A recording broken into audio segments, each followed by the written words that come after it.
On September 6, 2016 at 7:06 p.m.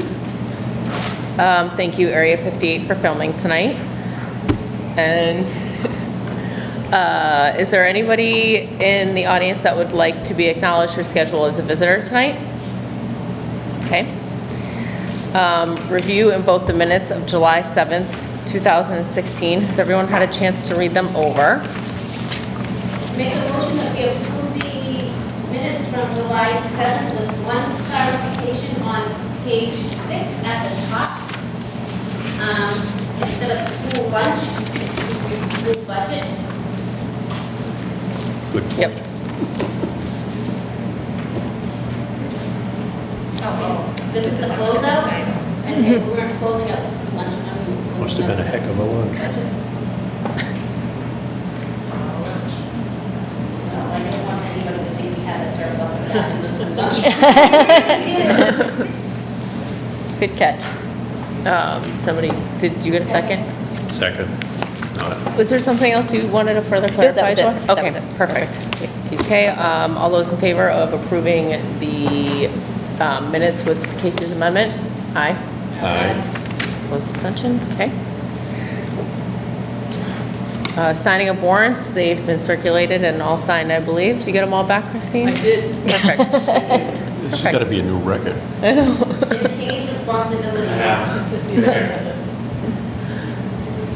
School committee correspondence and reports. So, a couple of things. We got a little late, but we got the elementary school Memorial Day essays that were in the mailbox last week at the town hall. So if we want to take a look at them, any of us here on the school committee, they can be passed around while we're sitting Would you here, like or me to they'll be read here them? afterwards.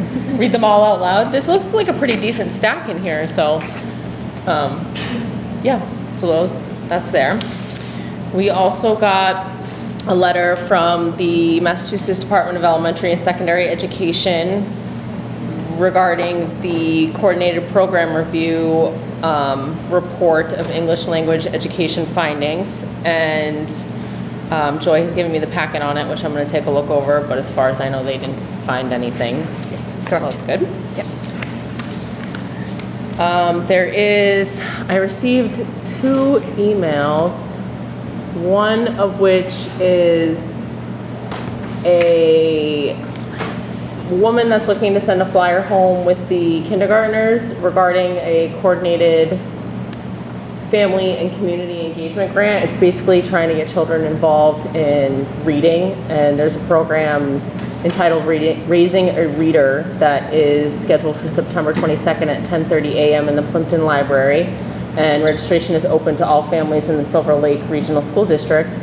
And I wasn't sure what the exact policy was regarding sending flyers home with the kids, so I was going to forward it to you, Joy, and Mr. Beaudry, and you guys can take a look at it. It looks pretty straightforward, and then if you decided something you want to send home in their backpack, then it's great. Past practice has always been it goes to the principal. Yes. Since I've Yeah, for some reason they sent it to me and not them, so I'm just going to go ahead and forward. I think she thought maybe it needed to be approved by us, but Some of the school committees had gone through the school, Kingston, so there could be some confusion out there, but they've since backed off. It's a lot of paper going through. Yeah, and where Well, we I only can meet imagine. once a month, I Exactly. think it's more appropriate to. Absolutely. Yep. so I'll forward that along to them. And I also received an email regarding the substance abuse education for the Silver Lake Regional School Committee or School District. And Joy was going to just speak on that briefly. Sure. So we have a group on the secondary level. It's called the Tri-Town Facts Group, and it's basically working to start to address some of the opioid issues within the Tri-Town area. We actually had a meeting this morning talking about some of our plans going forward. It's a group that was put together, and what initially was happening was there was a lot of focus on the schools, and the opioid crisis is more of an 20 to 35 range. So what we're doing is we're providing the education and the resources for the students, but it isn't an issue per se within our age group or within our schools. So Kathy Drynan sent us some information on a curriculum that's recommended by the governor that we're going to take a look at. So we're looking at some programs, but some of the things we've bought in are, we've bought in the speaker, and I thought, Chris Herron, thank you. Chris Herron, we've had the district attorney coming in, and he's done some presentations, and we're looking at whether or not it might be possible to host in Plainview, which has been, I think it's Hanover Mall was the most recent place it was put in, and it basically allows parents to go in. It wouldn't necessarily be hosted at our school. It might be at the senior center, which is has a better facility for it, where parents can go in and walk around and see if they can see some of the things that could be hidden in children's rooms that might indicate they have drug use. So we're looking at whether or not that's a program that could be bought into somewhere within our tri-town districts.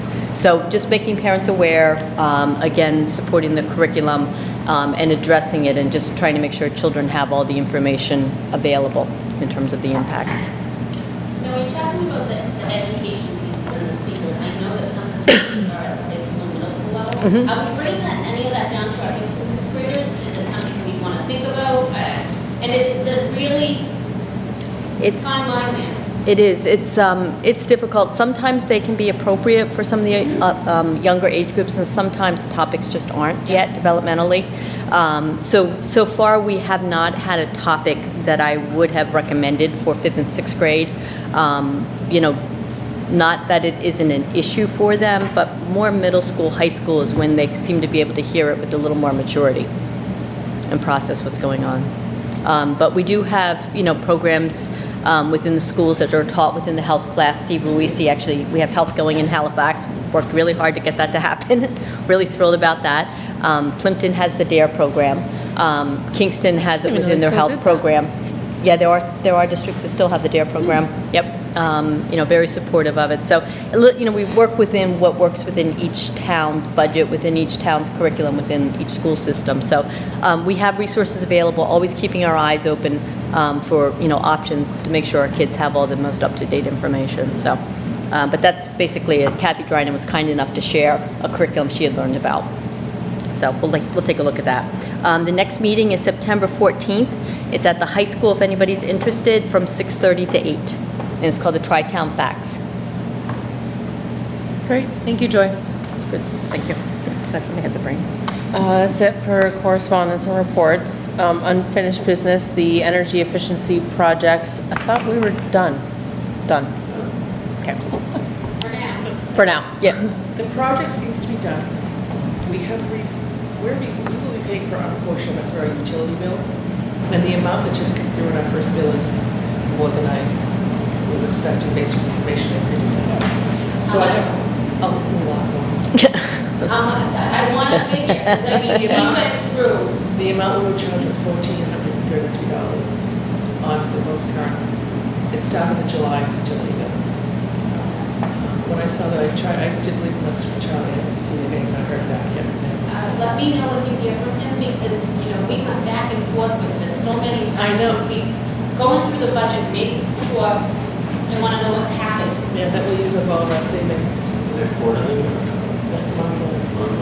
Yeah, I'd really like to know. A surcharge for the And I tried to upgrades reach and out the to the lights. person who, We had to pay for some of it. This Yeah. is way more than we were expecting to pay. And they don't have a That's a phone lot number of on money their per month. Each Yeah. month, letterhead, $14. so I'll try to email them tomorrow morning. Yeah. Okay. But I do want to find out, because when I first saw it, I said, let me go check my records, and it was very different than what I was expecting. Because actually the numbers were coming down, we were going to be paying less and less towards that Right. cost. So this is much more than I expected. All right. And if we have to set up a meeting so that we can all chat in it. Because this is really. You want me to turn the lights on? We'd like you to get it dimmer. Okay, so I will let you know once I have more information. So we're trying to be done with it, but not quite. Yeah. The ripple is coming through. Yeah. Yeah. So that's why it was on the agenda then. Exactly. Okay. Thank you, Christine. You're welcome. The reorganization chart. So everybody should have that in their little packet here. So it looks like there's just a few slots that need to be filled. Written policy, Casey is on there, and I don't mind staying on there myself, actually. So, great, excellent. I sent you a note for the next meeting. I was hoping you'd say that. Oh, I think I got it, Yes. actually. The end of September? Yes. Yep, I put Okay. it on my calendar. Okay, great, thank you. Clifton, Yes. 6:30. Well, now that I have 2 people, it's a start, but no one else has responded. Got to start somewhere. Negotiations are blank. Tell me again. Did you look at me? I did. But those meet when? But that's, It's gonna be more frequent. So Casey and Rob Slager did it last go around, and it's up to start again, I believe. Yeah. And it's a it's like a monthly thing, right? Once it gets rolling. It's monthly or twice a month, depending on the subcommittee and for us, the attorney and the negotiators on the teachers end and their MTA rep. They'll set up the meeting dates. Mm-hmm, So it's something that's semi-flexible mm-hmm. as far as what days and what times. but are they usually day or night? It tends to be after school. After It school, depends up till on the evening. moment, because, you know, if you It won't be in have- the morning. It's not during the school day, no. No. But it can be afternoon if you have 2 people on there from our side who aren't working. And Fred can make those meetings where, you know, when I've done it, you know, work conflicts with it, so it had to be in the evening. So it really is up to, So that it's possible to do in the evening, because I'm open to it, but I can't get, at work, so. yeah, I mean, if that's And what the it ends up to opposite be. is I work in the afternoon, evening. So that's why I have a teacher that teaches for me Monday nights, so I can be here. Right. But I can't commit to something that's usually at night like that. That's why I did PTO during the day. And I Right. do things that, So do you know off the top of your head when it's supposed to? Whenever we get the letter from the Usually we'll union. get a letter in October or November. It'll come Just soon. Open up negotiations. So actually, it could be afternoon, because after December, you might be more flexible. Well, I was just gonna say, I forgot that I have a person growing in me. So, that might actually, as long as it's like not really gonna get rolling until January-ish, I can We probably, might have one. that I can swing, but if it's gonna be, If we go by past, what's happened in the past, we'll get a letter, we'll set up something maybe in late November, early December to Uh-huh. have the ground rules Mhm. and everything, and then the meetings don't start up usually until later. okay.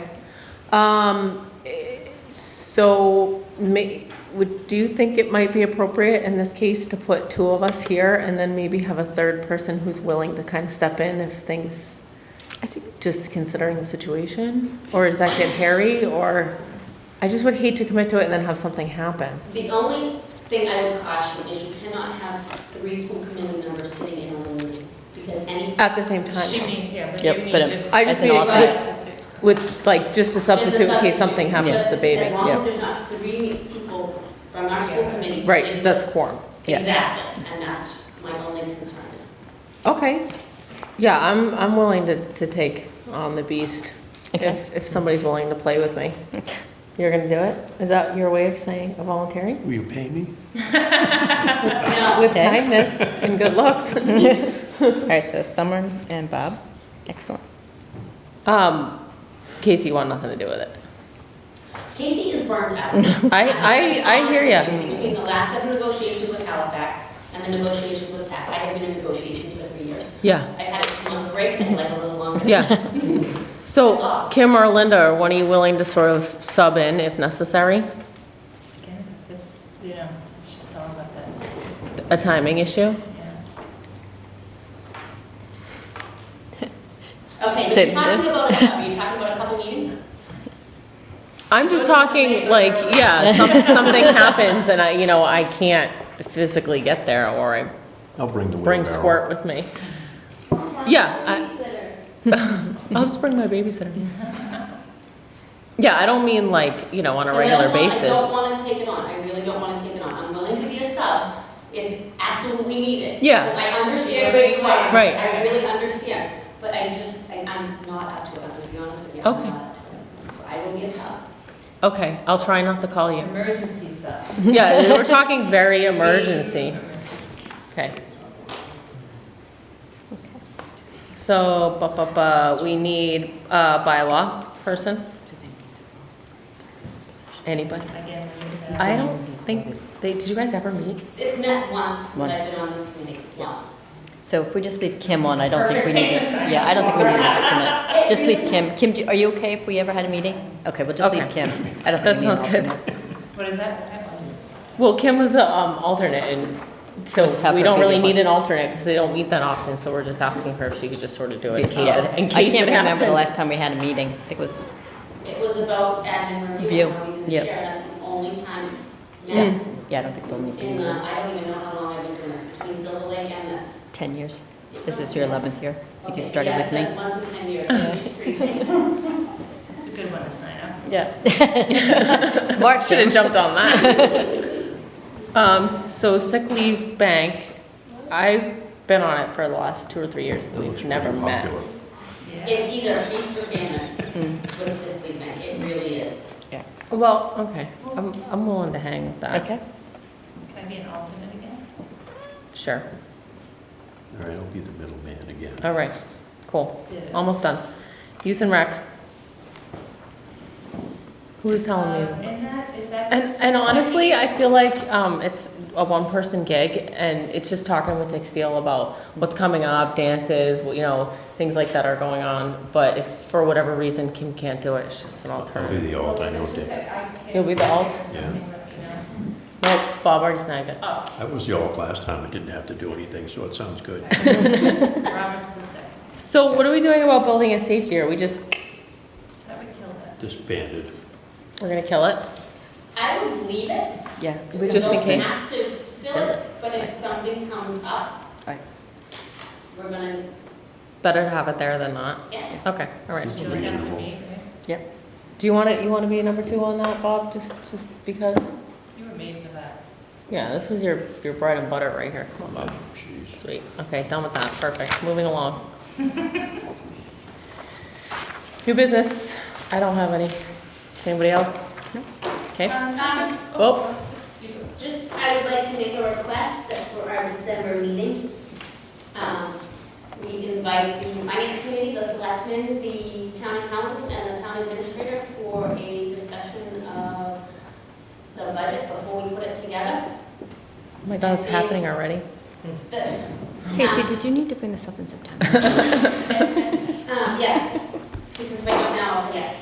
And have them here and have a discussion with us, the committee, because if they give us some direction before we start, it makes more sense. Sure. Is that Couldn't hurt. part of the meeting, or is that executive session? It's part of the meeting. No, it's part of the meeting. Can you Extra repeat, please? snacks. Invite finance, selectmen, and town administrator. The town accountant. Town accountant. Finance committee or Yeah. just the? Yeah. Finance They committee. won't all go. It's important. The invitation should go out. Yeah. So that we have, I agree. and it makes sense to do it before we put the budget together rather than after, Mm-hmm. Right. so. It's not. And usually by then the town has some idea of which way they want to go, Right. so. December is a good time to have that conversation. And just to add, I posted our meeting was on Halifax Locals on Facebook tonight, but as I was driving by the fire station sign, can we get our meetings on the fire station sign too, to try to get the word out of our meeting? That is a good idea. What is that? Charlie Why does didn't it. any of us think of that? Charlie. Yeah. It was just a Charlie note. Whenever we can put whatever you want on there. Who do you want Who to can do read it? that? What do you- We can do it, I can have Alan Claire do it. Okay. We just, or possibly Matt. I think Matt, he did one about, public going out on fields during school hours, so I think there is one going out soon, or if it's not up there already. Is that done by internet, or you have to go to the sign and do it? We just tell Charlie, we asked Charlie, It's my understanding it's all electronic. Electronic, yeah. and I think there's only so many characters though that you can put on there. But we just asked Charlie to do it, and he takes care of it. Just Does wondering it if there's an scroll, app, or is so we it could do just, it I forget, ourselves. is it just? I think it just flashes. The whole thing, so Okay. which is only why you can only have so many characters on there. And we email all of our dates and ask him just to say, okay, maybe a week before each meeting to put in. We can try. I'm not sure how, Right. how he has it set up. We can ask, He might want a monthly warning. Yeah. and if that's what he wants. Yeah, a reminder every. Okay, I can reach out to him. Cool, just a thought, just get more word out. Good idea, Linda, I like it. Awesome. Any other new business? No? Excuse me. Casey already mentioned something she'd like to see on the December agenda. Does anybody have anything they'd like to see on next month or December? No? Okay. Report of standing committees. Policy did not meet. Has not met. Sent out a notice asking if people are available the last Monday in September in Plimpton or the first Monday in October in Halifax before the school committee meeting, and have only received a response from now 2 people from Halifax. So as soon as I have some people, I'll let them know. We received 5 new policies from MASC, so I forwarded the policies to the members, outlined the current policies that are in place, the new policies, or updated, and then highlighted what was updated on each policy, so to give everybody a heads up and make the work easier. Thank you, Joy. Yep. Negotiations have not met. Pilgrim Area Collaborative. Our next meeting is until the end of September, but I just wanted to let you all know that our meeting dates are set. It's September 28th, October 26th, November 30th, December 21st. Ooh, that's terrible. January 25th, February 15th, March 22nd, April 26th, May 24th, June 14th if needed, and June 28th. And the Board of Trustee meetings for PAC will be October 26th and April 26th. And all of our meetings start at 7 p.m. at the Hatch Building in Pembroke. Anybody wants to join us? Let's go to school until the 23rd. And Julie gets out of school on the 21st. It's a day. Okay, youth and rec, probably haven't walked that path yet. Okay. PTO?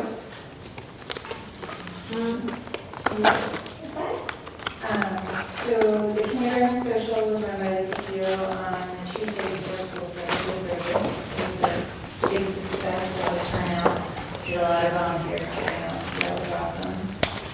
Tomorrow night during the open house, we're doing the ice cream social in the cafeteria from 5:30 to 7. Mia's donated a bunch of ice cream, and we're very grateful for that. All their ice cream novelties are off $50. And the book fair is set for October 17th through the 21st, to coincide with parent-teacher conferences. And our meeting is next Wednesday at 7. Great, thank you, Kim. Capital budget? I mean, Nope. Building and safety. Okay, admin review. Meeting. Union 31, we have not met, but we have a meeting scheduled for September 8th at 7 p.m. in the Kingston Elementary School. yep. And it will be very brief. It's to approve the bids. It's Elementary school, intermediate school. elementary school Okay, where are we meeting? in the library. Okay, I've never been in there. Yeah, it's because it's attached to the playground, so it's at Oh, least walking. So the memorial for Joe Shaves is going to be at 6:30, and then we'll just walk in together because the Kingston School Committee will already be there and Silver Lake School Committee will already be there. So it was easy to get a quorum. Is that a polling place? It is. Might be busy. Yeah, primary on Thursday. That's an interesting point. Yeah, could be. We'll be in the library though. They poll in the gym. Okay. We just have to manage the property intermediate school. The parking lot closest to the playground would be the way to go. Okay. Yeah, it should only take about 5 to 10 minutes. Mr. Beaudry, you're up. Calendar of events. So, we can definitely at least start with the enrollment. Our enrollment is up over last year. We have large kindergarten class coming in and a small sixth grade going up, so we're up to 595 students. Whoa. Where are they? Where did they fall? I mean, I know our kindergarten is up. I know, but I can't. Do you remember what To be last year's honest, numbers are? We Are had they 543 at the end of last year. Yeah. But big just jump. a major difference would be the large kindergarten and the very small sixth grade that left. That's sixth grade. Are they holding a sale? I believe when we had Until 30, we're at plus 36 new students. It was better than the summer. And then we lost Transfers. transfers. But they're spread out all over the Yes, district. they are. They are. You know, and I mean, you didn't all of a sudden find a whole group of fourth graders. I guess, no, if I had to say, I mean, we could run a breakdown for you, but I think the numbers, second, third, I think the numbers bumped up a little bit because I think one of those numbers was also in the 70s, a smaller number, kind of like fifth grade. But to be honest with you, it was spread out across, what we had 36 new students transferred in. Do the kindergarten teachers have any aides, fellows? There's full-time. Full-time in every classroom. paramedic. One full-time para. So there's 2 adults. That's a big kindergarten class. Yeah, it is. You need these two. Very good. Very good. Mass hysteria. So we're all booster. So last year, well, in June, you reported that there are 543 students in K through 6, and 87 students had been enrolled in kindergarten at that time. Now we're at 5. 95. Is there any way that we can get word out to parents to fill in their census so that when, and then this, I'm being serious here, because when we started budget season last year, we were at 60-something students for incoming Yeah. kindergarten. There's a big difference between 60-something and 95. And for budgeting purposes and planning purposes, you know, there's a big difference between that. And in the past, you know, there's always been a little bit of leeway in there, and we planned on that. 46 students is a lot. No, I misspoke, it says 87, I'm sorry. Right, but when we started, Oh. Yeah. when we started last spring, the numbers were at 60-something. Yeah, that was what was projected from Barbara Gaynor. Yeah. That number that the town clerk gives us from that census is so important for kindergartners. I mean, it lets us plan how many teachers and how many classrooms we need. It was so far off though from what Barbara Ann shared with me. It was, And it's not her fault if she's not getting the correct information, so if we could put it out to the community, you know, it is important. I mean, for those 5-year-olds. Maybe what we could try to do is see if when they send out the census, if a blurb could be added, the importance. Put Filling something it on out local. accurately. I mean, that gives us better 3,000 planning. members on local can see it. Imperative for budget planning Mhm. is, if you want your kid to have a seat in kindergarten, fill out the census. Unfortunately, we can't even put it that way because we're No, I'm just required. teasing. I know, but Put it on locals. Well, I'm thinking that Facebook would probably get a more accurate count. Yeah. I know, That's seriously. sad. Yep.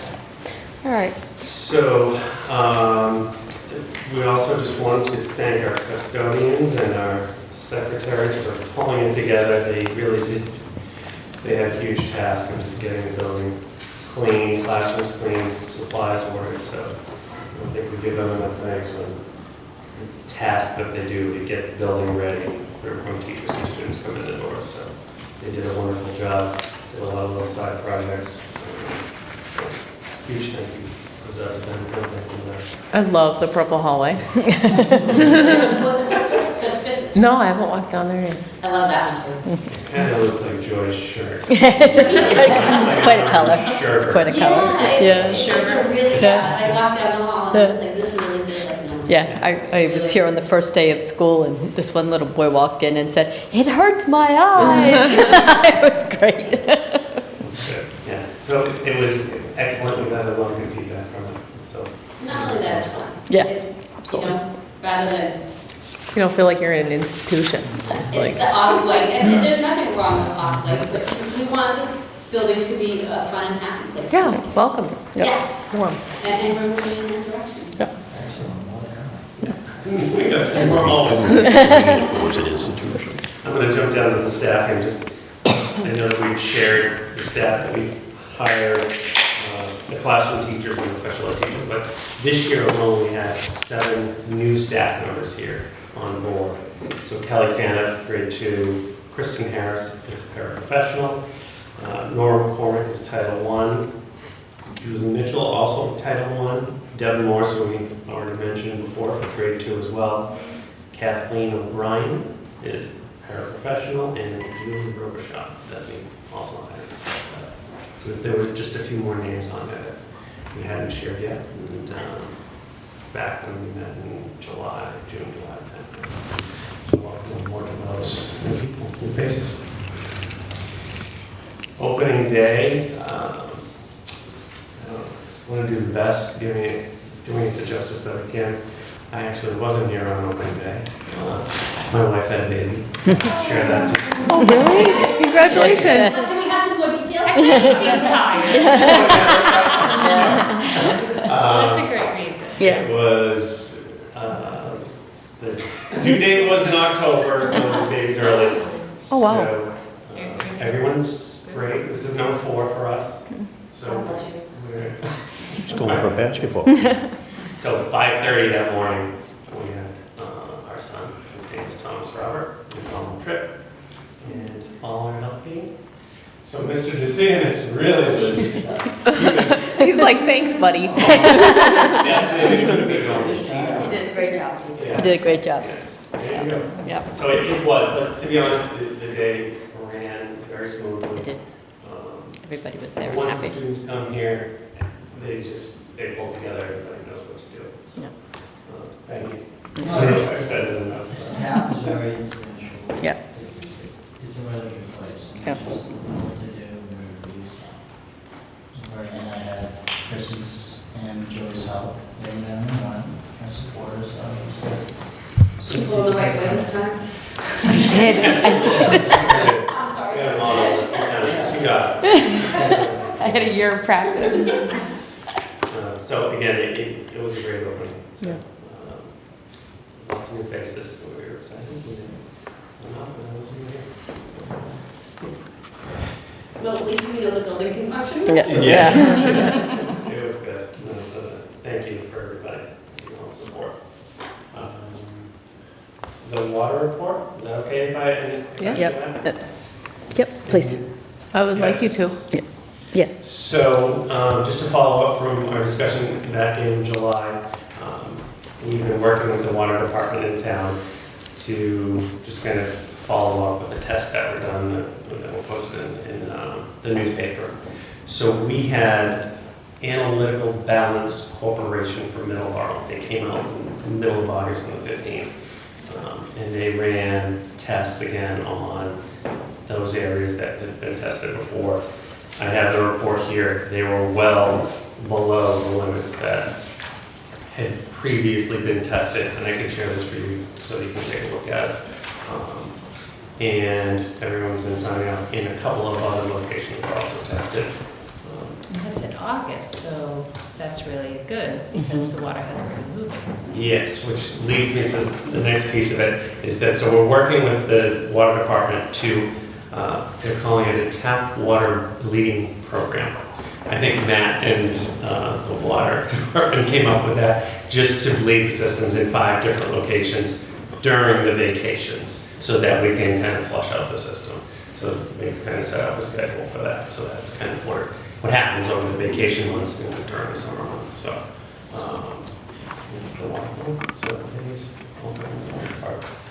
it's open. Good Thank you. news. I can send this around. Yeah, I'd like to So take a you peek can- at it. The reports are in there, and then a little blurb that Matt did share, kind of explains. Excellent, thank you. And any questions on the water or Nope. thoughts?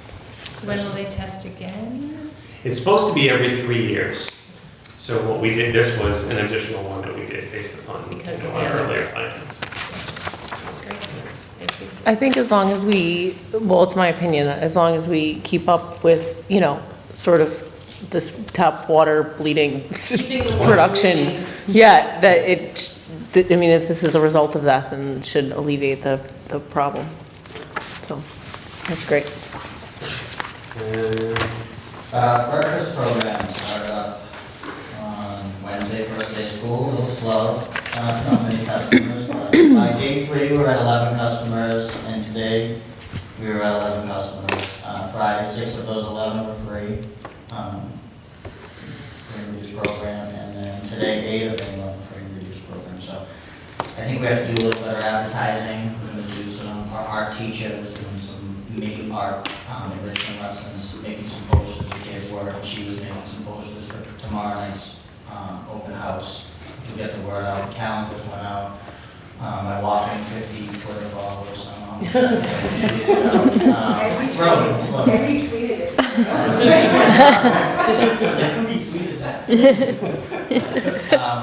Thanks, Kim. I think it'll grow. I'm sorry, PTA Yeah. tweeted. So the first few days we were like, oh my god, it was zero. Then the first customer on Thursday came, we were all excited.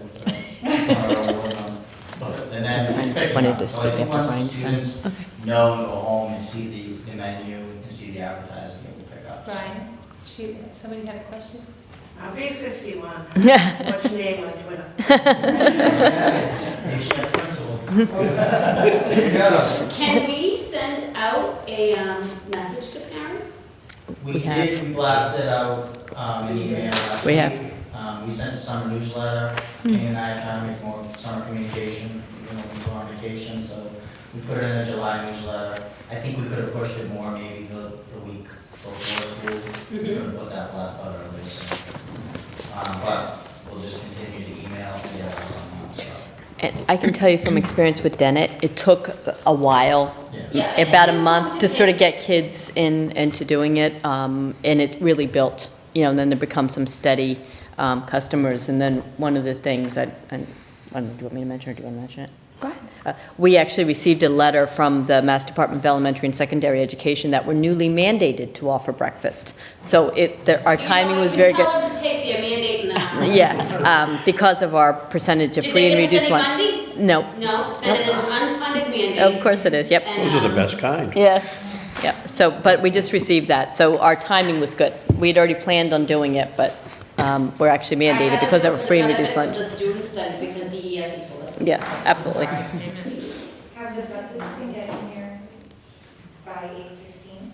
7 of them are pretty early. There's 2 that we're still working on. It. Yeah, The logistics seems to be working, and the kids are getting a solid, 5 to 10 minutes to eat. And it's not a huge breakfast, it's just, it's not much It's time something. waiting Yeah. versus getting something in your belly, get that energy to go into class.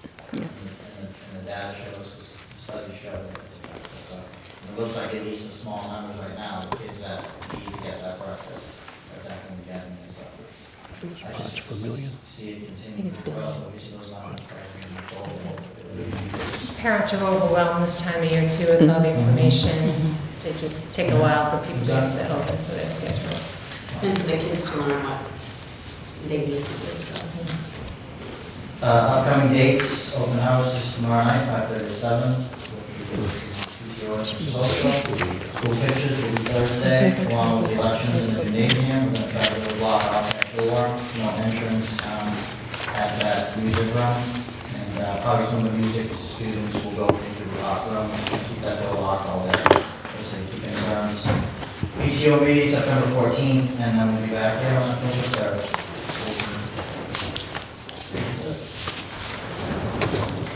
That's all you boys have? The dream team? Christine Healy? I think it's gonna be tough to follow through. I don't know where to start. Well, I'll start with my really amazing news. I'm sure you'll be disappointed. There is no financial report tonight. Wow.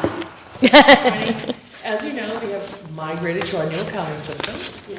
We're still working some of the kinks out. We're Okay. trying to find a report that we can use for all the committees, because we'd like to present the same types of information to all the committees. So we're still working on what that's gonna look like.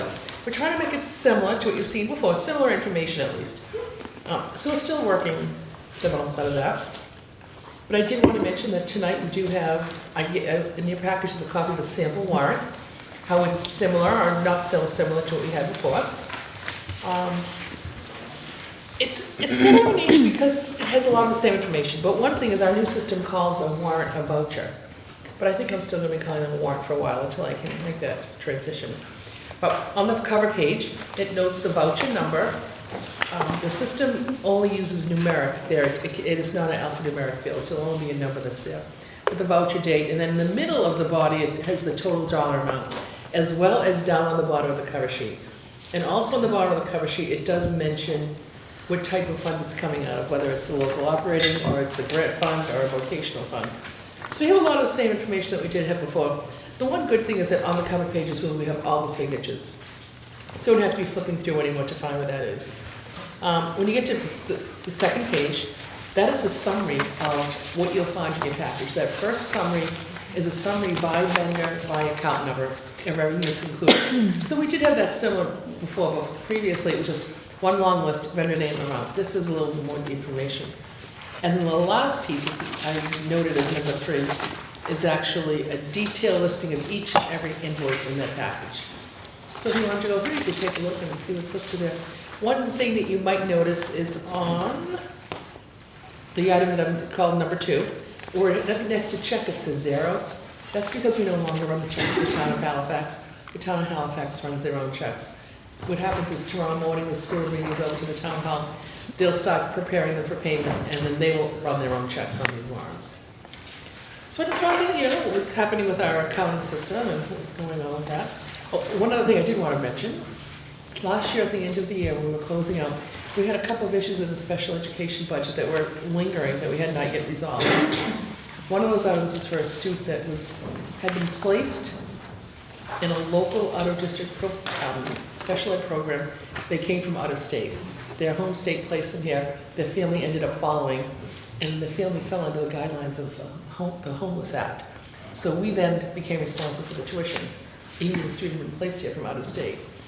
Well, there had been a suit between the family and the state, and that's been resolved. And Halifax last week received a reimbursement check for $92,000, reimbursing us for all of our costs for that student, transportation and tuition.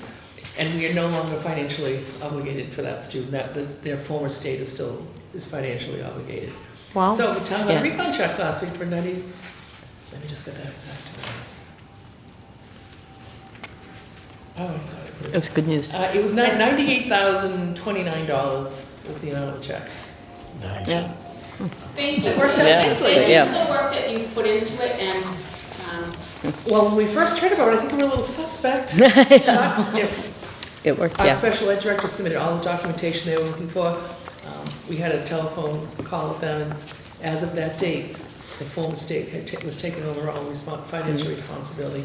So we just sent supporting documentation for what we had done, and we received a refund check. that's awesome. Yeah, that's it's very great. good. The family was very persistent too. Yeah. Yes, the And family was gentle on getting persistent that. pursuing, negotiating with their former state to make it work. And how's your learning curve been with the new system? You like it? It's very frustrating. I almost feel like I have handcuffs on sometimes because I can't find it the way I used to find it. So like, how could I do it differently? Because there are similarities, obviously, because it's an accounting system, but the accounting system that we had in place has been there for more than 20 years. So technology has changed an awful lot in 20 years. So we have to figure out how to make it work for us. Some people are making it easier than others, the transition. We have a couple new staff, bookkeepers, who didn't know anything different, so they seem to be going in a little bit easier Yeah. than our former, who were used to it the old way. So, But we make it work. Change is an adjustment. indeed, We've been able to get warrants for the school committee, so we're pleased. we're moving forward. Yes. Yep. And then one thing I did want to mention, in the top right corner where it says prepared by, you'll see there's 3 sets of initials there. That's something that I personally think is helpful. J.O. is Julie O'Neill, who takes care of the Halifax. She's the bookkeeper for Halifax and Plimpton. M.C. is Melanie Capasso, who is our accountant. And then, It's CMH. where's your H? Stop. The last one is Christine. The actor. Yeah, I know it too. But anyway, so those are the three people who review the warrant before you see it, then I review it, and then you review it. So just so you know, there are lots of eyes on this, and there always have been, but now you actually will have initials on the top, which Now we don't I think is even have to helpful. look at them. But a lot of work goes into them before they come here. It's good that you do look at them, because another set of eyes could have a different Absolutely. question that Absolutely. we hadn't come up with yet. I think that's it. Great, thank you, Christine. Christine Pruitt? Okay. Good afternoon and welcome back to school, everyone. I also just need to plug my Twitter handle. I have a little more than 50 followers. It's at assist, ASSIST, SUP, S-U-P, and then SLRSD. And Joy and I have been working collaboratively to try and keep updated with the social media. So Joy has been very helpful in promoting In that. other words, I don't know how to do it. and I she was just does. gonna say, what's your handle? She's doing, I delegating. actually, every snowstorm, I get a lot of extra followers, which is fun. Yeah. So I just wanted to start off by talking about the coordinated program review that you already had mentioned. We have received draft reports for our special education and civil rights coordinated program reviews. Overall, we've received great response from what we presented from Desi's visit. We're waiting to hear from the department to set up a date and time to meet and review the document. In the meantime, as you know, we did receive our final report for our ELL coordinated program review. And I just wanted to let you know that the reports are from different offices, which is why they are separated.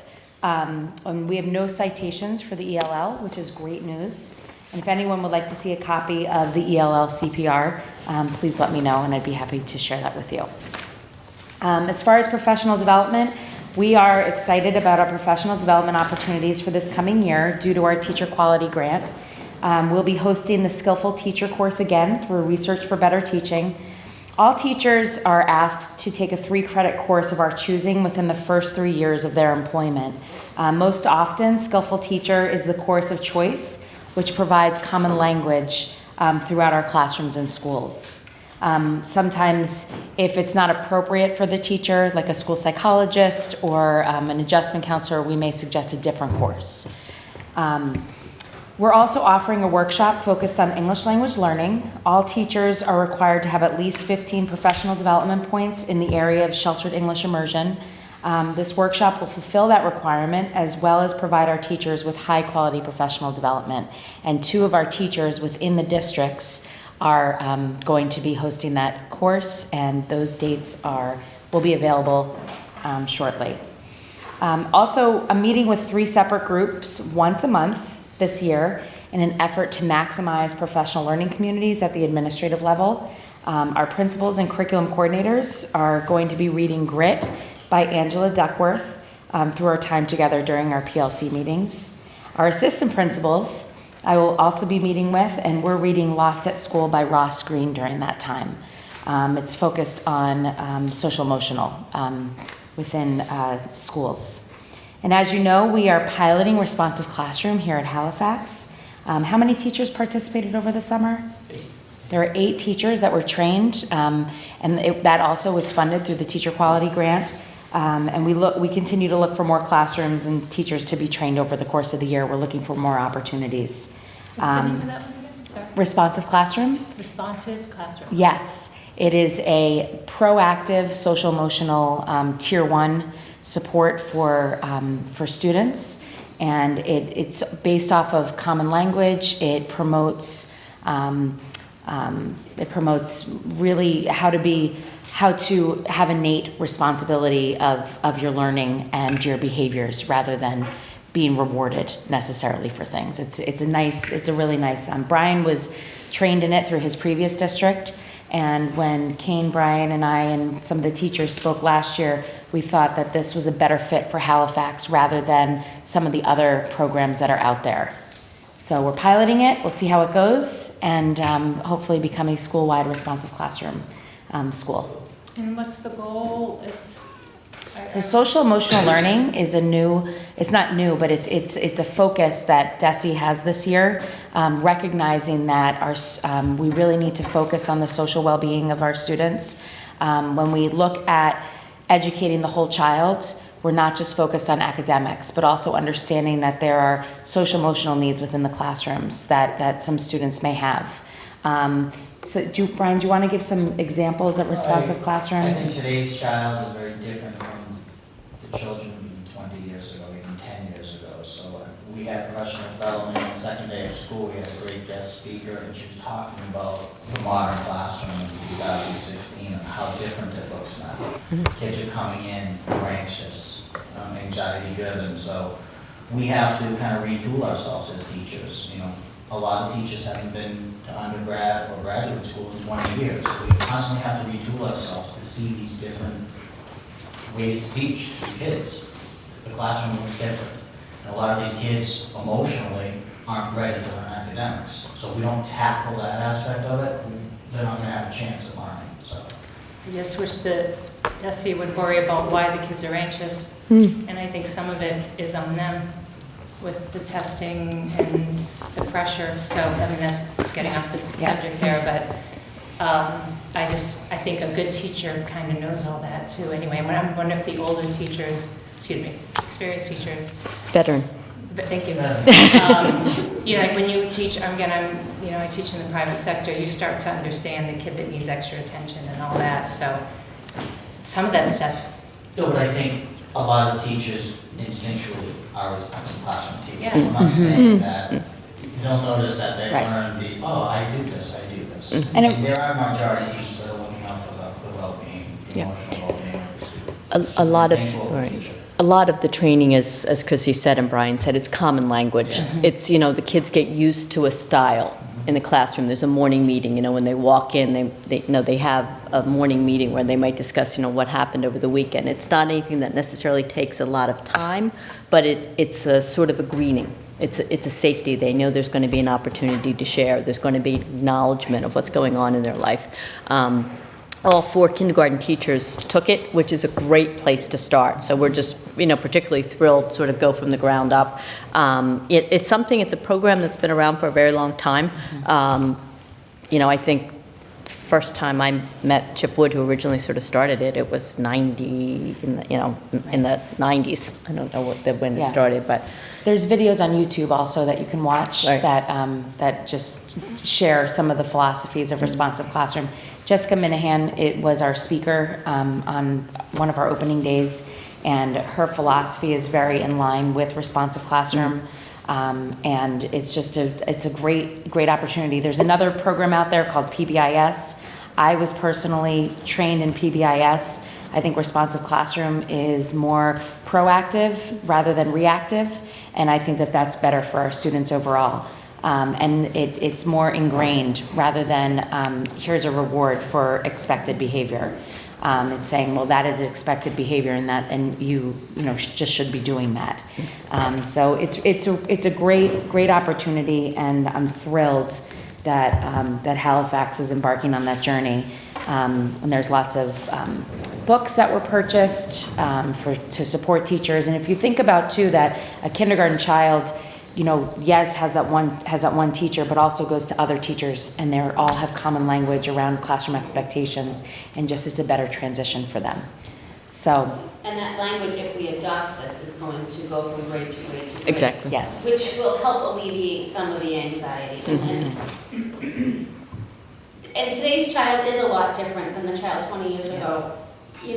Our students aren't as social coming into school as they used to be. They're not out in the neighborhoods playing like they used to be. And this is a way to help them transition and get them through that. And Should have seen for a first grade morning meeting today.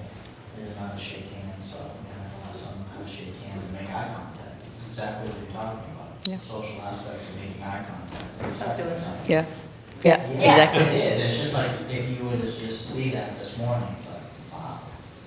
The next week, they'll be shaking each other's hands, looking eye contact, those little things that are not learning at home. So. That's odd to me. What, that they learned how to shake hands? No. It's odd that it's getting lost. To me, because, I mean, those things seem so basic, in my opinion. Like, The family has changed. no, I agree, I just think it's kind of sad in a way. It's just, and we have to, as a school, react to Yeah, what's coming yeah, in order to best serve our students. So if- yeah. And 20 years from now, we're gonna, whoever's sitting at this table, God help me if it's me. It will not be me. We're doing the same thing, Yeah. honestly. Yeah, yeah. Yeah, it's, again, it's part of the ever-changing roles of schools. Society changes, we have to react. So if you have any questions or suggestions regarding professional development, please let me know. I'd be happy to talk further with you about this. Next is the update on MCAS 2.0. I know some of our favorite topics. We have received some updates regarding MCAS 2.0 assessment that students will be taking this school year.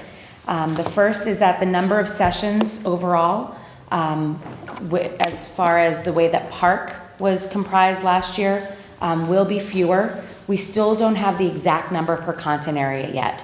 So they're still debating on what that should be, whether it's 2 sessions per content, 3 sessions per content, they're in between those, but it will be fewer than it was with the number of Park sessions there were.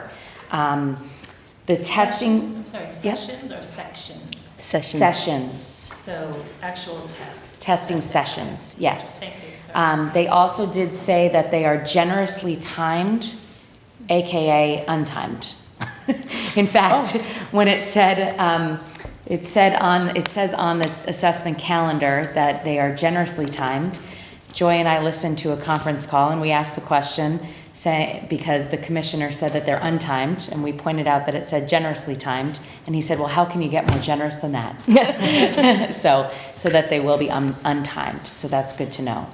So you had mentioned it's fewer testing sessions than the Park schedule, but how does that compare to the MCAS schedule? The MCAS schedule, they're looking at the comparison. So ELA in grade 4, there were 3 sessions or 4 sessions. Yeah, that was the it was long Yeah, comp. For MCAS? Yeah, the long I'm talking the original MCAS. Right, Yeah. so Yeah. it's either comparable or less as far as the MCAS goes. Okay. But it does say on the assessment calendar that there are fewer, there will be fewer sessions than the Park.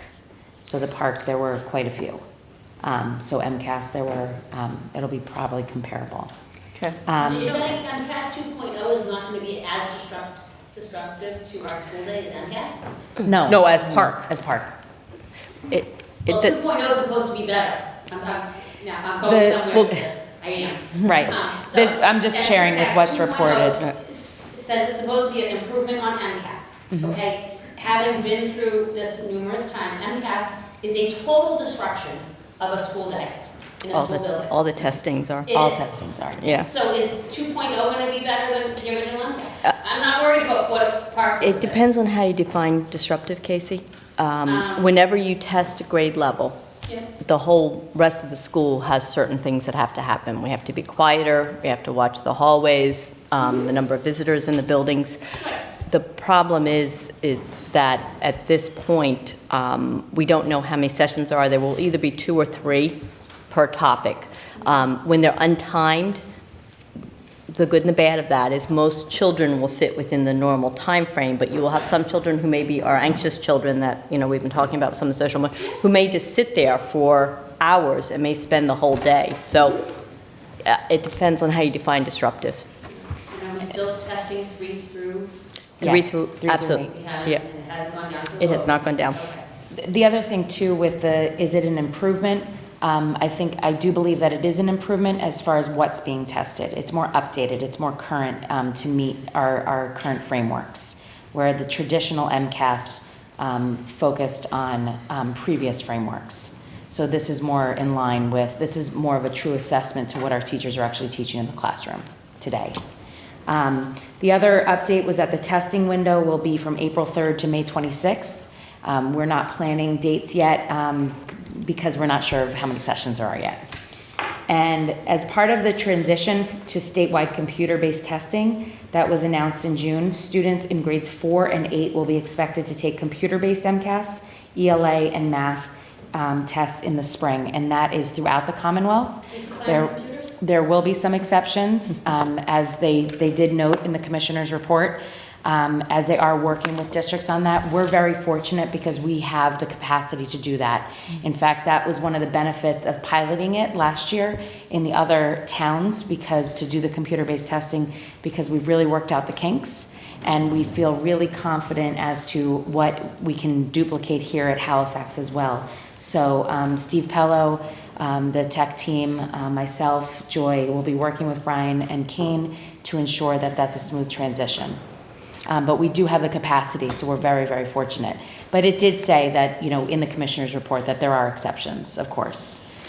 So The Chromebooks work very well, and Halifax has Right. a good number of Chromebooks, so. Part of that reform was the state was going to support districts. yeah, and they do have grants. They do have a Right. lot of grants out there that are supporting districts in purchasing technology, in upgrading their routers. They have been very supportive in things that they're trying to do. I find that in my interactions with the state, with DESE today, this past year, as opposed to the past, I find them much more responsive, and I've really appreciated the efforts that they've been putting in. I went to a professional development in the spring. They're trying to be current. They're trying to answer questions as quickly as possible. When I send them an email and asking them a question, whether it's the ELL office, the English Language Learners office, the Teacher Quality office, I've been receiving responses within 48 hours, which I think is a nice turnaround. So, I've been very appreciative for how they've been trying to roll this out. Is there a plan out there on how they plan to do this? I mean, They have a plan, but we have a plan. in bad shape, but I'm looking at, other districts across the state. Yeah, and they're working, so the superintendents can reach out to the state and they can work with them on that. And that was laid out in the commissioner's last report. There was a bill filed in the legislature to kind of push the hand of DESE to provide funding for unfunded mandates such as something like this, and it got shot down. It didn't even make it to the floor to be voted on.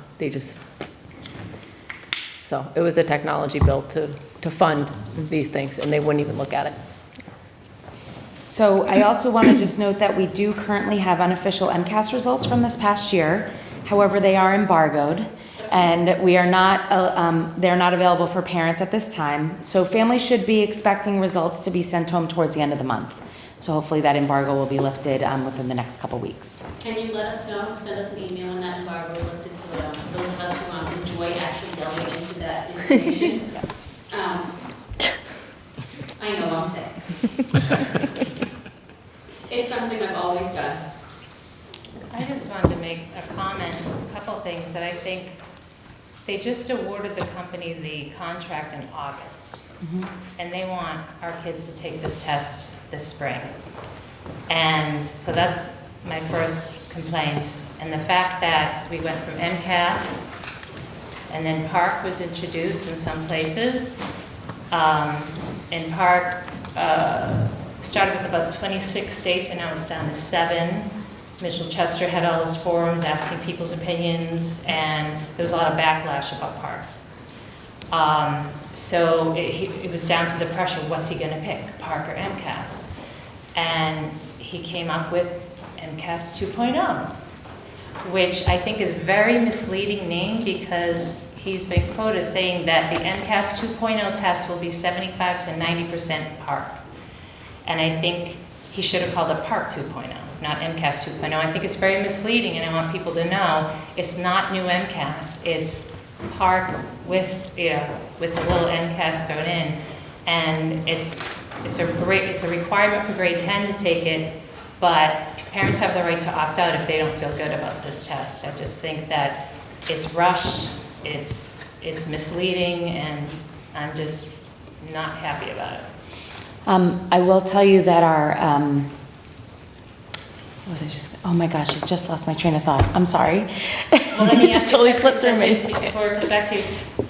These test scores count, right? Even though it's That's a what new I was going to test. say, thank Yes, you. yes, That's, yeah. that next year, that's exactly what I was Right, going to you're say, thank you. That next year, all schools will be held harmless in the You first, mean, wait a minute, 2017 in the spring. 2017, MCAS 2.0, all schools will be held harmless for accountability.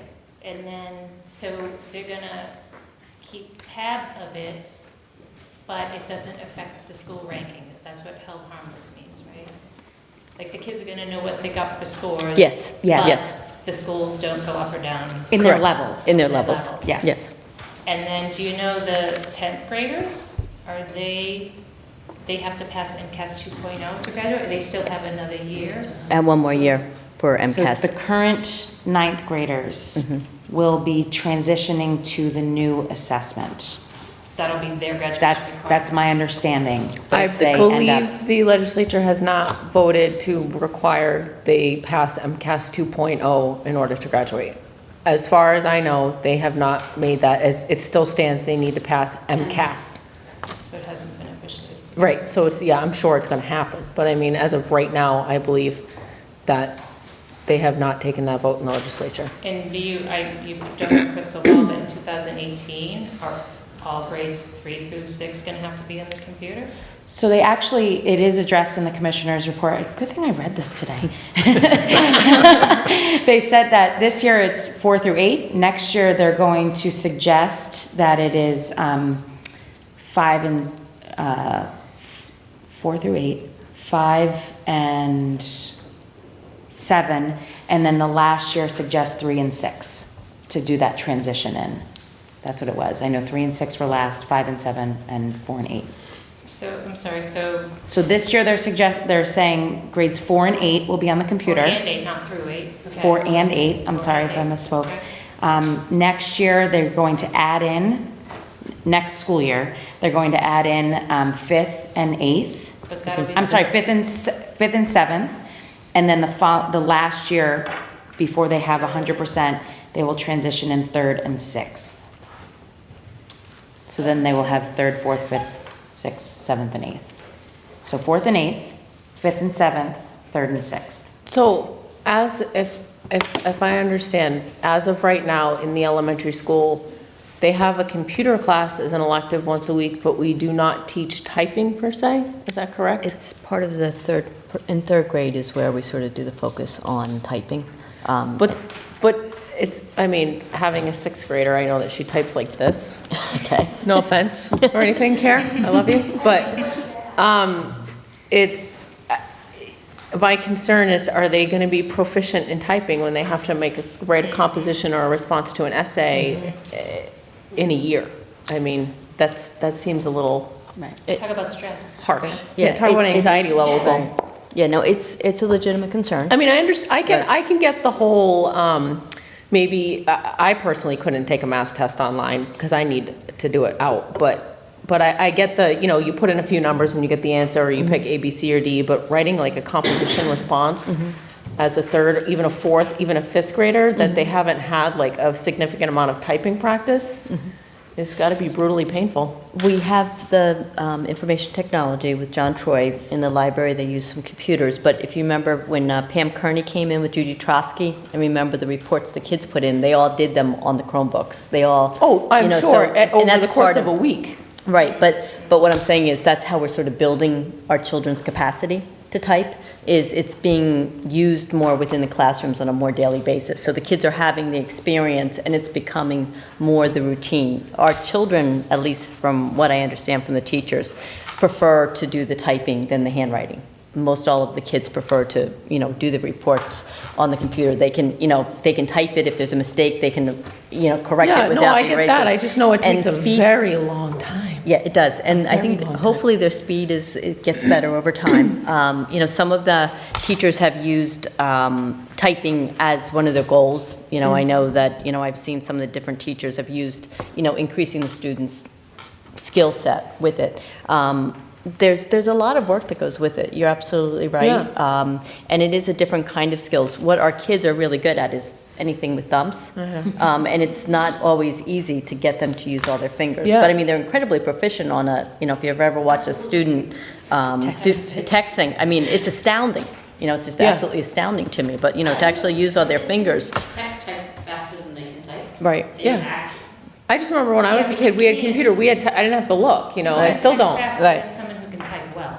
Right. I understand that. Yeah. But, Yeah. So it's a process, but The park test had practice tests online. Mhm. Are they gonna have, I'm sure they will. They always have. because I wasn't. The other thing too Yeah. is, I don't know if you remember last year, we presented the park action plan, that, or maybe I didn't present it to you because you didn't, Halifax didn't take the park. However, Kane was a part of it.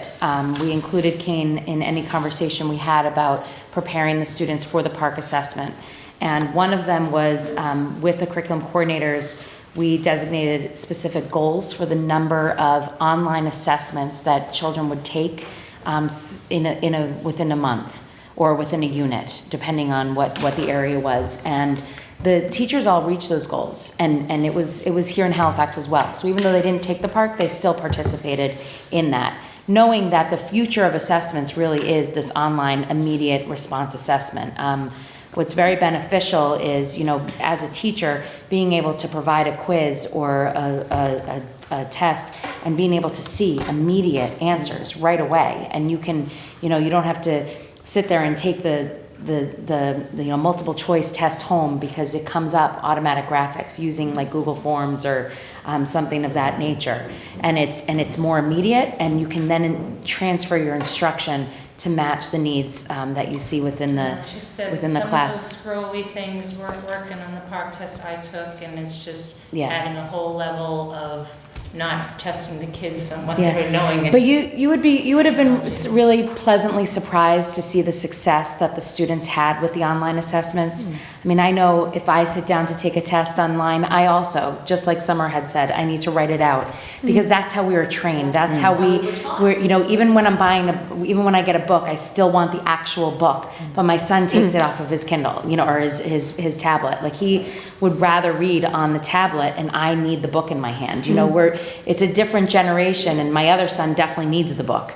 So it's trying to meet their needs, and our kids are much more fluent with this stuff than we are. And when I was in the middle school, most days that they were testing, and just the fluency that they have, and in one of the elementary schools, our third graders were much more proficient than our sixth graders in taking online assessments.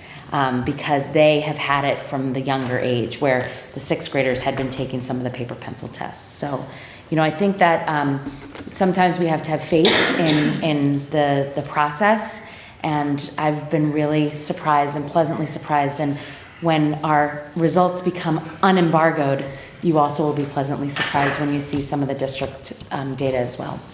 We just need to update to the technology that we have. We started last year. 2 Right. Chromebook cards, and we're up to 6 right now, so that's 7 Chromebook cards, so that's 175 Chromebooks. And like Joy was saying, like, these kids are using the Chromebooks during writing class to write their essays. It's not that they're writing by hand, a lot of them, they're typing them and they're practicing their skills. They're taking benchmark tests, they're taking math tests online. They have the paper and pencil, they have the notebook, they're showing their work, because the teachers want to see how they're coming to the answers. But they are using it, I'm not saying it's perfect. Yeah, yeah. Believe me, when I was a teacher and we had to take a park test, that was anxiety, because they had 70 minutes to write an essay. Something like 5 hours on an MCAS session, so it is anxiety for the teacher, never mind the kid who's over. Are the lower grades being prepped, like bubble tests and all Yeah, that stuff? there's a STAR assessment, if you remember, was in the budget. Remember STAR assessment was in the budget? STAR, S-T-A-R, remember, we talked about that in the budget. That's an online assessment that our kids are taking that helps go through some of their reading skills, et cetera. So that's been part of what's been helping our children learn how to do it. The wonderful things about doing online assessments is you get the more immediate results. There isn't the incredible work in terms of grading in the papers. I mean, it's something that can be done. The tests are good and not Yes. problems Yeah. with Yep. technology. and- Absolutely. Yeah. Do students and parents get these tests and quizzes, the online things back? I think it depends on what it is and how it's done. A lot of the quizzes could be something that could be a quick quiz just to sort of see like a formative assessment, like what do they know before they teach, because you don't want to reteach if they already have the information. If it's something that's a chapter test, or I'm sure that the parents are getting them. I know last year in math, my son was in 4th grade, and they did a couple that were the same exact test, and they did one written and one online, and we got copies of both of them. Yeah. Just to compare how they did actually writing it down and taking it online. But I know that especially at this level, you know, parents do review homework and tests and quizzes and Yep. review them with their students to see if they understand what they've done right and wrong. Sure. A lot of times when it is online, You don't get that. I'm worried that they're not gonna get that. And then that's taking a piece of the learning away, I guess is what I'm worried about. Some, like the STAR assessment, things like that, those are benchmark assessments, so those wouldn't necessarily go home anyway. Right, just like but- MCAS really right. doesn't, you don't get the test, you Right, get. right. But you definitely, you know, I'm sure teachers are sharing assessment results and things with parents. I know in some of the, you know, in some of the buildings that a parent requested how their child did on the STAR assessment, and the, you know, our curriculum coordinator actually shared the data with her. So I know that that's possible. I think it's important to ask. You know, you're a parent, and ask your child's teacher. I mean, that's what we're here for, is to make sure that you're understanding and seeing how they're doing. And sometimes they might not actually see the test, but you might say, well, the computer program broke it down, so I see in math and number sense they're, you know, doing this, but in geometry they're really struggling, and they can, you know, it's so much more comprehensive, which is really nice. One more quick question. So you had mentioned that this coming year, they want to do the online assessment for 4th and 8th graders. So I guess more importantly for this building, if there is a 4th grader that is more comfortable doing it on paper rather than online, is that an option? It's, if it is an accommodation in an IEP or a 504. No, I just mean like my daughter is more comfortable doing it on paper, so they can just opt out. They don't have to take the test at all. Would be their option. They have to refuse to take the test. Right, exactly, yeah. Okay. I just want to note also that participation does affect a school's results. Well, not next year. It does, regardless. The actual. Well, you just said it's held harmless. They're held harmless with their achievement, but if we don't receive over 95% of participation, then it does hurt the school. I thought it was 90, 95. 95. 95. which I think that's blackmail. That's blackmailing the parents. Well, we could just do like New York and just have hundreds of thousands of kids not take it, and then they can't take all that money away from all the schools. Right, well, they've had whole schools do that. I think that's correct for them to do that. So can I just talk, Breakfast? sorry, there's a question there. Oh, go ahead. What age do the STAR assessments start at in Halifax Elementary? 2nd grade. Second, third, and fourth. Thank you. The breakfast program, I know that it was already discussed, and I just think that we're so lucky that our breakfast program started on the first day of school, and it was perfectly timed because we received the memo on August 2nd saying that we were mandated to have a breakfast program. I just want to let you know what qualifies us to have the mandated, it's actually Chapter 69, Section 1C of the Massachusetts General Laws that requires us to have the breakfast program if we meet the criteria. And the criteria is that 40% of the lunches served at the school level, 2 years prior to school year 14-15, were served to students that qualify for free or reduced price meals. And we did meet that criteria. And then the second one is a combined total of 50 or more free and reduced price applications were on file at the school site 1 year prior. So we also met that, and that is why the general law falls under us, why we fall under the general law. And so that is what is noted here in the memo from the department. And it's great, you know, our numbers are growing. I think once the word gets out that it will be a great opportunity for all of our students. I have to say, you know, my son my youngest is not a morning eater right when he wakes up. So when he gets to school, it's a great opportunity for him, and he comes home telling me all the wonderful school lunches that he gets to eat when he gets to school. So are we the only school and district that's been mandated? Yes. Lucky us. But we already had it, so it was perfect. And then that's not, You just don't like being told. I don't like being told we have to do it, I don't. But I think one quick thing just to point out, and I know that I've been talking a lot and I apologize, is that this is something that, yes, we were mandated, but they saw a need. You know, Kane and Brian saw a need and met with us at the wellness meeting and said, you know, and the teachers that were from Halifax on that committee said, we need this. And, you know, we're seeing this happening. And what they were with how they perceived what was needed in the building, the data matched it. And so I just think that that's a real kudos to Kane and Brian for what they were observing within the school and what they saw needed to happen, so. I would be a big proponent for breakfast programs in all of our schools district-wide. I just have a problem with DESE telling us that we have to do it and not providing any support. Yeah. I have a problem with that. This is DESE's. It's actually a general law, just so you know. They're just making sure that we follow the general law. It's still an unfunded mandate. I know. It is. Voice at the voting box, polling station, whatever you want to call it. And that is all I have for you. None of them make the unfunded mandates go away. Just so you know. If we overhaul, we're way unbalanced. You never know. Joy? Hi. Hi. So I just want to give you a quick update on the MSBA grant. I know that at least some of you attended the town meeting this summer, and the town of Halifax was kind enough and got the quorum, which I was thrilled about because it was quite toasty in there.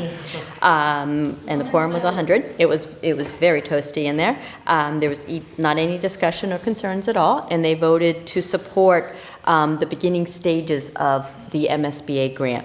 So I wanted to thank all the members of Halifax that were kind enough to come out on a rather toasty night and sit through a meeting and approve our vote.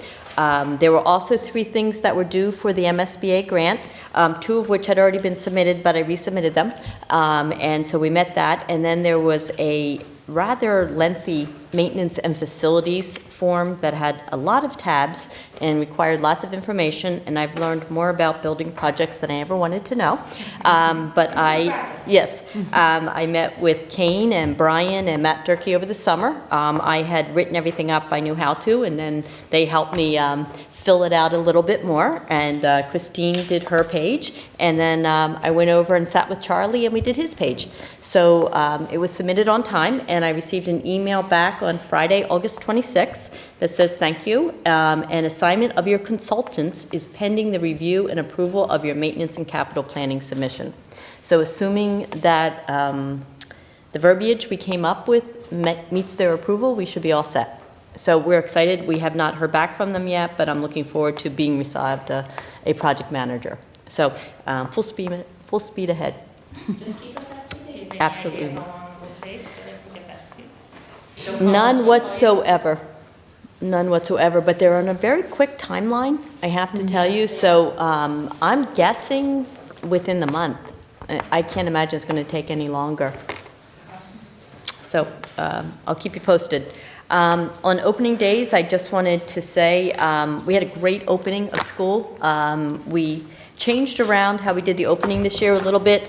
On the Monday, well, we have Friday, we had the new teacher orientation, which was great. We had over 30 teachers district-wide. It was actually huge. The library at the high school was completely full. Kane went over the staff here, but it was interesting how many last-minute retirements or moves many of our teachers had. So although we started early, which I was thrilled about, we did school spring, there's a lot of changes towards the end. So we were really busy all summer with our changes and our hires. So Friday was their opening day, and it's always wonderful to go in and see all the teachers and their excitement and just, really sort of get us ready for school. And then on Monday, we did the opening, and that went very well. I was really excited about it. We had a good presentation. The teachers seemed to really be ready to go.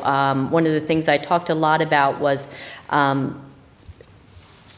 this year focusing on kindness and bravery and trying to be brave and to stand up and to always be kind to our students and to do the right thing.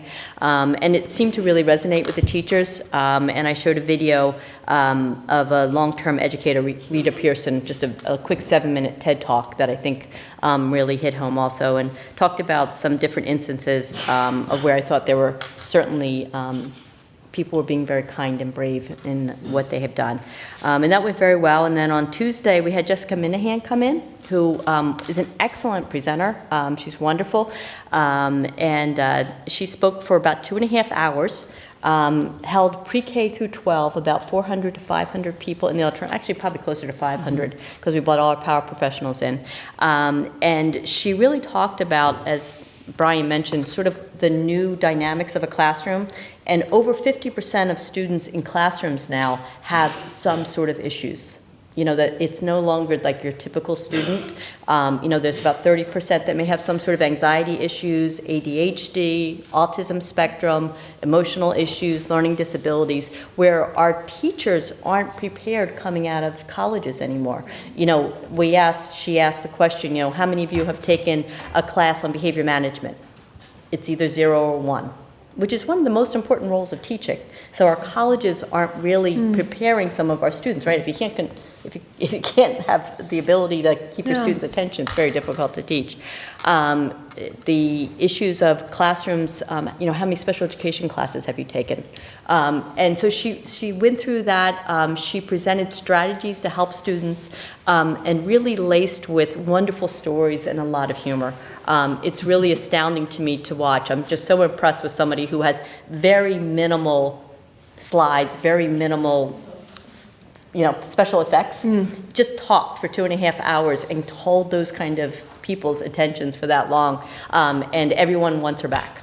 So it was a great hit. We were just really thrilled. I was really excited about what she brought in, and then I think it really started us all off on sort of, again, the whole social emotional, you know, really being there for our students, sort of looking at the whole child, making sure we understand what the children's needs are, and again, sort of being brave and kind in dealing with them. The administrators retreat, we met in August for 3 days, and that, again, I thought was a very successful time. One of the things we started talking about was inclusive practices. We brought in the Department of Education. One of their concerns is to have all schools address all students, not just special education students, to sort of try to meet the needs of all of our students and to be inclusive in terms of presenting information in a way that all students are able to access curriculums. So we brought in a woman from, I'm totally drawing a blank on her name. You too, okay. She was very good. And we have a lot of new resources that we're going to be using and that we're going to be sort of folding out to our teachers. So the administrators were all exposed to our coordinators, our department heads, principals, assistant principals, and it's going to give us some new tools for our toolbox, if that makes sense to you, that we can bring and to share out with our teachers. There's a lot of resources online, and I think it's long overdue, to be honest with you, to make sure that all students are able to access the curriculum. There's been a little bit more focus on both ends of the spectrum. You know, we need to make sure we're reaching all students, including those in the middle. So I think it's something that's coming. The other thing that we did was Chrissy actually sort of instrumental in getting this in. We brought in Lori Lickis, and she spent an entire day with us sort of visioning for the school year in terms of what do we see, what does the data show us about some of our students, where do we see our needs, and what do we want our goals to be. And so we spent a day sort of brainstorming and doing what's called a SWOT analysis, strengths, weaknesses, opportunities. T is threats, or you can say, you know, but that's what it's called. And we really went through that, had some really difficult conversations. It was wonderful because it included everybody. When we're all together, we're quite a group, about 26 of us. And it's really interesting to sort of get together and to spend some quality time doing professional development with everyone. So we had 3 days. It went very well. I think there's a lot of excitement. I think people are excited about the school year, really trying to make sure that we're focusing on all students and really trying to meet those needs. So a good beginning. I was pleased. I got a lot of positive feedback. Marla Colarusso. Marla Colarusso was her name. Couldn't bring that up if I tried. REAP grant. I want to let you know I have absolutely no information, not for lack of trying. Absolutely none. I have emailed them. I have called them. I contacted the Department of Education's liaison to REAP. I did get a response from another person there that I know who said he doesn't know, but when the other one gets back, he'll let us know. So I have no information. A couple things I do want to let you know is I believe it still exists, but I can't swear to it. Assuming it will be about what it was last year, it'll be in the area of 45,000, but I don't know that it's real yet. The areas that I'm a little bit concerned about is for REAP, if we break the 600 barrier, i.e. 600 students, we may not be eligible because it's a small rural academic grant and we're at 595, 596. So we really are on the edge with some of ours. I believe that if we're eligible, it's based on last year's numbers, so we should be okay for this year. But if we continue to grow, this may be the last year. So we're going to make sure we're making very good use of our funds. What does REAP stand for again? Rural Education Assistance Program. And it is for 600 or less, and it clearly states that. It does say that. One of the things that I've said all along. Right. That, let's not get comfortable with this, let's Right. not count on it, because Absolutely. And that's why we've been able to sort of use the grant in ways that has provided enrichment for our students, but it isn't something we're depending on. And that's always how I've tried to use grants. When there was the, what was the Obama grant called? The program? The ARA funds? The ARA funds. Some school districts used it to fund staff, and they added staff to their budget, and when the grant went away, the districts were really hurting. We didn't do that. We chose to do it for projects within the buildings so that we added enrichment. The money was wonderful. Yeah. But we also understood it was one-time deal, and staff is not the way to use those kinds of funds. So, we'll do the same thing with the REAP grant, but I do want to give you the heads up. I am trying. Hopefully, in the next month, I will be able to give you some information about it, but I believe this year will be okay. I'm not so sure about the following year. Okay, so I'll continue to let you know on that. I mentioned the new teacher orientation. I just wanted to mention the calendar. Lisa picked out quite a color this year. I like it. Yeah, it's lovely. Definitely a new refrigerator decoration if you're so inclined. I think fuchsia? What color is that? It's pink and Something like that. Is it sort of a Ask fuchsia? Kane, he seems to Yeah, like pink. his color. New wall. It's your wall. So anyway, it's our new school year calendar, and again, I wanted to thank Summer or Linda, actually, I think was the boxes and the it was circles, so Linda. thank you. Very visual, so I appreciate it. All learning styles, Linda, excellent job. Well done. So I think that's all I have, and I did want to mention, you do have your new Massachusetts General Laws, 2016. I believe everybody has those, and I don't think I had anything else unless anyone had questions. Nope. So we don't need executive session tonight? No, thank you. The only date to remember as of right now, other than what was mentioned by our principal and assistant principal regarding, school functions, is on October 3rd is our next school committee meeting. Second. All those in favor? Aye. Did you highlight?